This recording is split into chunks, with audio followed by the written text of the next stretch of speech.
Welcome back, FamilyAffaires.com expert contributor Dr. Dan Gottlieb. Welcome back. Thank you, Roseanne. Dr. Dan, I know that you just got back from a trip to Alaska, and you just recently published a blog, I believe it was just the other day, that really resonated with me, and I wanted to talk to you about it and discuss it with our audience. Well, first of all, I have to ask you, and one of our members from the forum posted a question. They wanted to know if there's special preparation that goes into traveling as a disabled person. Sure there is. And I would guess that member who asked that question is of my generation or older. Okay. I would guess, because we all have special preparation. We all have anxiety about traveling. Everybody does. Sure, I could give you the detail. I've got to make sure every hotel I stay at has a shower I can get into.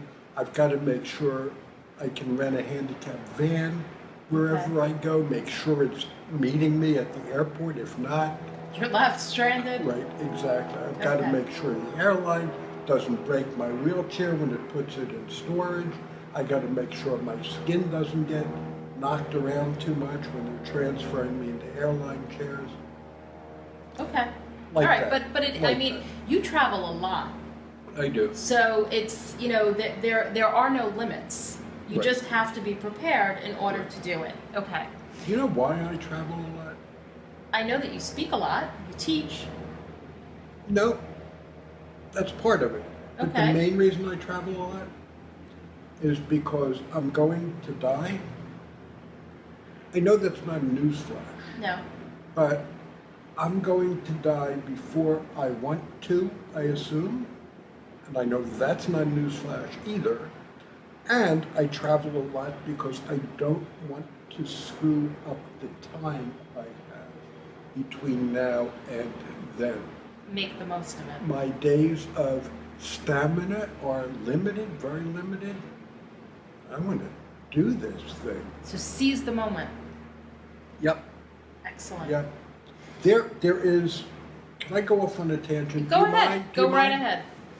So there is a Jewish teaching that when we die, we go to heaven, and God asks us to give an accounting of all of life's pleasures we did not partake in. It's as though God said, I built you these Alps. Why didn't you go see them?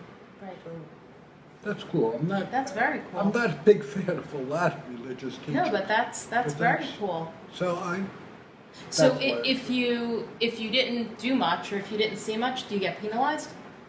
I don't know how that works. Okay. I don't know if God uses an actuarial method of judgment.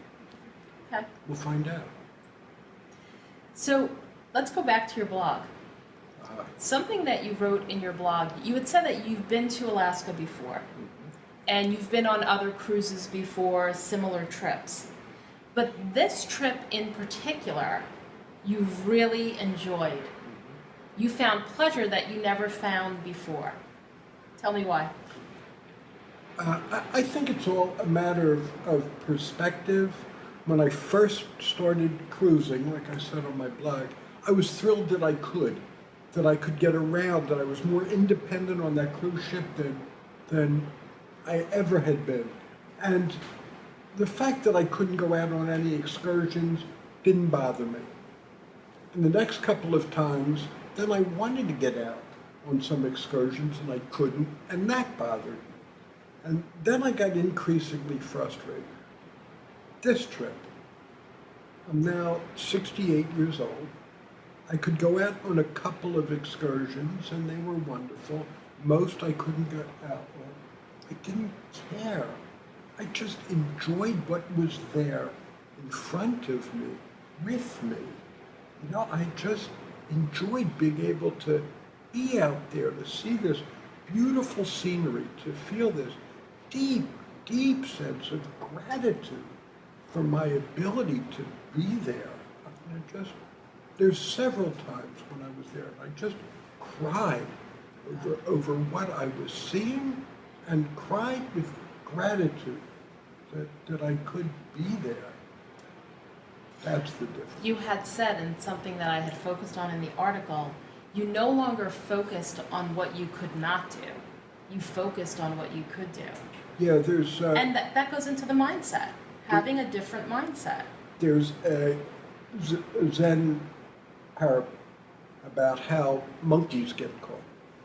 And in India, I think, or Africa, they had long neck bottles, and they put in the bottom of the bottle nuts or berries that the monkeys liked, and the monkey would stick their arm in the bottle and grab a handful of these nuts, and the neck was narrow, so they couldn't get their hand out, and that's how they got caught. And the truth of this is that all they had to do was let go, and they would be free. All we have to do is let go of the past, and then we'll be free. Well, I wish you many, many, many more trips. Yeah, me too, thanks. And you too. Thanks. And you too. And maybe we'll go together. That would be great. Great. Thank you. You too.